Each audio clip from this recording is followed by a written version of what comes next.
The final moments of Thorin's life, that's one of the scenes that you think about from the minute I went in to meet Peter with a potential to play this role, because it was very moving to me when I read the book. It's a very slight rewrite on the scene that as it exists in the book. We moved it from Dale to a more personal place, which is on the battlefield, so that the two characters, it was just them, and also that Bilbo could hold on to the notion that maybe he could save him. I remember the day we shot it, and I just asked if I could just lay on the ground, and I didn't want anyone to come in and touch me and do makeup checks, and they did. They left me there on the ground. We lay Richard down and dressed the snow right up to him, and the last thing I did was put a big pool of blood coming out from underneath him, and it was just one of those scenes where you step back and you look at the monitor and you feel really content. It looked like a painting. It was kind of spiritual. I just lay there and looked at the roof of the soundstage and listened to all the sounds.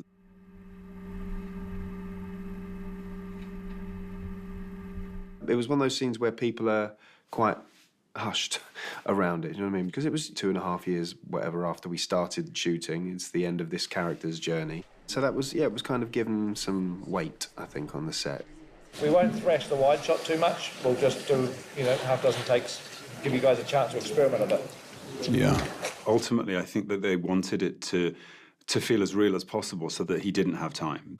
Bilbo, lie still. Don't move. I'm glad you're here. When characters don't have time to say what they need to say, that creates great drama. You're not going anywhere. Do you hear me? Do you hear me? You are going to live. I take back my word and my deed at the gate. It was kind of the culmination of their very rocky friendship, you know. They'd really been up and down the mountain with each other, you know, and figuratively and literally. The most difficult words for Thorin to say to Bilbo were, "I'm sorry that I've led you into such peril." It took me right back to the very first scene that I shot with him in Bag End, and the disdain with which Thorin held the Hobbit, yet their whole success has rested on a seemingly insignificant person, which is what I think Tolkien is writing about. I think it's the whole reason Tolkien wrote these books. It's his need to express that the simplest single person can somehow affect big change. And I think that that's captured in that one moment when Thorin apologizes and says thank you to him. You did what only a true friend would do.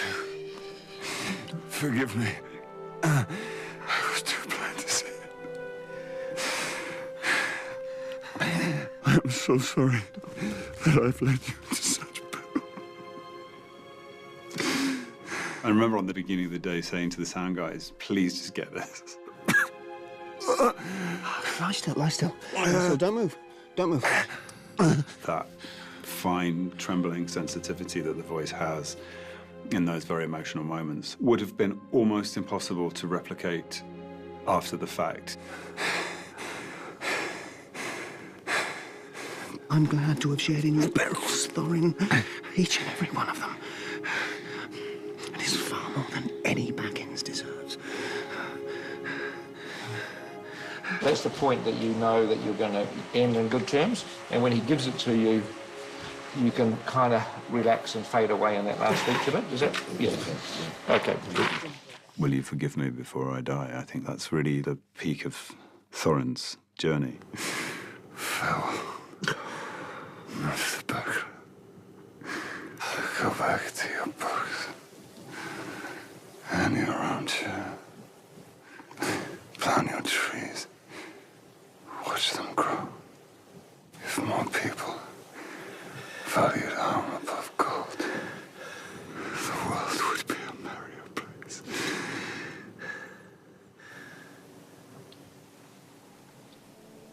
No. Thorin. Just one more moment. Just wait one more moment. The eagles are here, Thorin. The...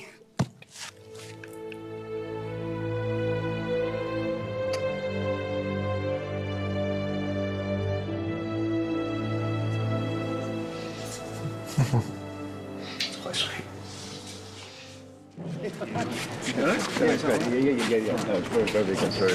I made a little wooden cross to mark the place where we shot the scene, and over the course of the day, some people have laid tributes, which I think you should take a look at.